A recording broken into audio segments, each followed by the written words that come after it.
Assalamualaikum warahmatullahi wabarakatuh. Waalaikumsalam warahmatullahi wabarakatuh. Alhamdulillah, wassalatu wassalamu ala Rasulillah wa ala alihi wa sahbihi wa man wala. Amma ba'd. Qala Allah Ta'ala fil Qur'anil Karim. A'udzubillahi minasyaitonir rajim. Bismillahirrahmanirrahim. Alif Lam Mim. Zalikal kitabul la raiba fihi hudan lil muttaqin. Shadaqallahul azim. Jamaah Duhur yang dirahmati oleh Allah Subhanahu wa taala. Marilah kita senantiasa untuk terus memanjatkan puji syukur atas segala nikmat yang diberikan oleh Allah kepada kita semua. Detik ini kita masih merasakan nikmat Allah berupa indahnya Islam. Masih kita merasakan manisnya iman. Dan Allah terus-menerus memberikan nikmat kesehatan dan kesempatan. Mudah-mudahan nikmat yang kita rasakan hari ini dirasakan juga oleh keluarga besar kita yang mungkin kita tinggalkan di kampung karena kita tugas di sini, dan anak-anak kita yang lagi menuntut ilmu.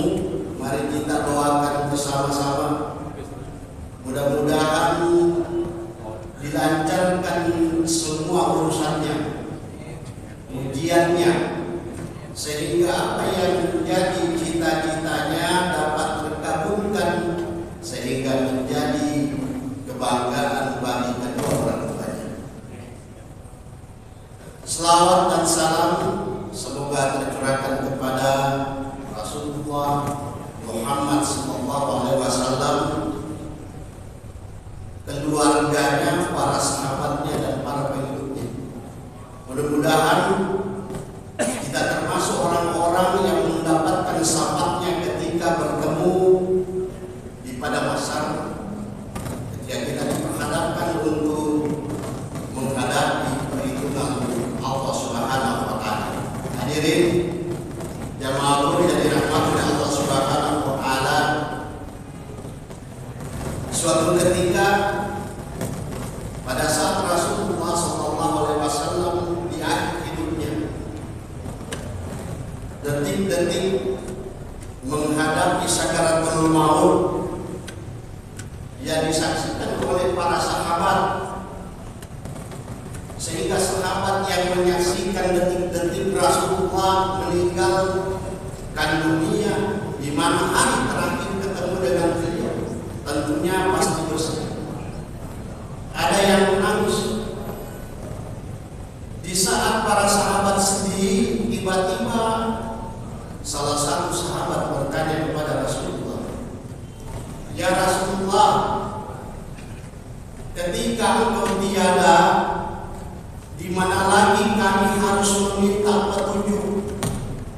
Ketika kami menghadapi permasalahan-permasalahan atau persoalan-persoalan atau perselisihan yang dihadapi oleh umat, yang akan lebih berat setelah engkau meninggalkan kami."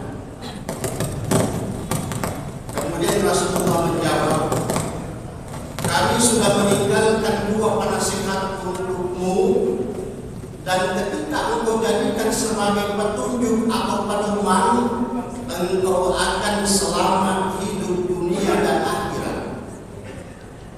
Ada dua penasihat yang ditinggalkan oleh Rasulullah.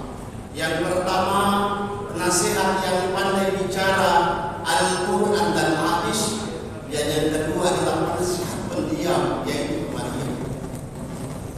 Mari kita renungi bahwa situasi dan kondisi sekarang, Al-Quran yang nyata-nyata dalam surah Al-Baqarah ayat pertama, Alif Lam, Zalikal kitabul la raiba fihi hudan lil muttaqin. Kitab yang tidak ada keraguan di dalamnya dan petunjuk bagi orang-orang yang bertakwa. Situasi dan kondisi kita lihat dengan perkembangan teknologi, dengan kecepatan informasi, dengan teknologi yang kita punya melalui HP, seharusnya memudahkan kita untuk lebih banyak belajar Al-Quran. Dimanapun kita berada, kapanpun kita sempatkan untuk belajar Al-Quran. Tetapi sangat miris kita melihat sebagian yang mungkin kita lebih banyak memperhatikan bacaan-bacaan yang lain. Mungkin kita sibuk dengan WA kita. Coba kita renung, berapa waktu kita terbuang untuk membaca berita-berita, untuk mendapatkan informasi berita yang belum tentu benar. Kita buka WA, grup Facebook, Twitter, WhatsApp dan sebagainya. Kita luangkan waktu yang banyak dibanding dengan membaca atau membuka Al-Quran. Jangan-jangan Al-Quran perlahan-lahan kita tinggalkan, perlahan-lahan kita menjauhkan diri dari Al-Quran. Padahal sudah jaminan bahwa Al-Quran itu memberikan manfaat mulai kita hidup di dunia, kita mati sampai nanti di yaumil akhir ketika kita menghadapi perhitungan Allah pada masa. Hadirin jamaah zuhur jadi rahmat oleh Allah Subhanahu wa taala. Keutamaan di antaranya orang yang membaca Al-Quran adalah mereka akan mendapat syafaat di yaumil akhir nanti ketika hari kiamat, ketika dikumpulkan di padang mahsyar. Orang yang membaca Al-Quran akan didatangi oleh Al-Quran, di mana manusia pada saat itu sibuk dengan urusannya masing-masing, sehingga dalam suatu riwayat ada yang menunggu antri tenggelam karena keringatnya sendiri. Panasnya terik matahari. Situasi manusia pada saat itu penuh dengan kegelisahan, ada kekhawatiran berhadapan dengan Tuhan, sehingga orang yang membaca Al-Quran, orang yang memilih Al-Quran, Al-Quran akan datang memberikan perlindungan, Al-Quran akan datang memberikan syafaat kepadanya. Mereka bertanya, siapa gerangan? Al-Quran menjawab, akulah yang kamu luangkan waktu setiap saat, pagi untuk membaca saya, malam, petang, bahkan tengah malam untuk bangun memperhatikan saya. Dan Al-Quran memberikan mahkota di atas kepala orang membaca Al-Quran, kemudian dituntun untuk menghadapi perhitungan Allah, kemudian dimasukkan dalam surga. Orang yang membaca Al-Quran akan mendapat syafaat. Kemudian keutamaan yang lain adalah orang yang membaca Al-Quran itu akan dilipat gandakan pahalanya, sebagaimana hadis Rasulullah SAW yang diriwayatkan oleh At-Tirmidzi. Qala Rasulullah SAW, man qara'a harfan min kitabillah falahu bihi hasanatun wal hasanah bi asri amsalha. La aqulu alif lam, walakin alif harfin lam harfin wa min harfin. Barang siapa yang membaca Al-Quran akan diberikan kebaikan, satu kebaikan, dan dilipat gandakan menjadi 10 kebaikan. Allah tidak mengatakan bahwa alif lam mim itu satu, tapi Allah mengatakan alif satu huruf, lam satu huruf, mim satu huruf. Hadirin jamaah zuhur yang dirahmati Allah Subhanahu wa taala, itulah keutamaan-keutamaan yang semua saya sampaikan kepada para hadirin.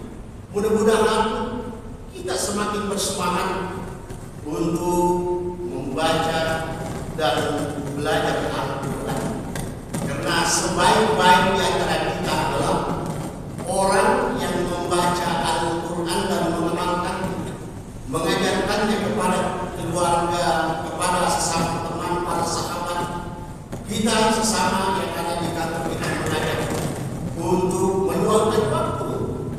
membaca Al-Quran. Jangan sampai dengan kesibukan kita Al-Quran kita hanya jadikan sebagai pajangan, Al-Quran hanya dijadikan sebagai souvenir atau hadiah, Al-Quran hanya dibuka ketika akad nikah, dan kemudian kita cari ketika kita akan mati.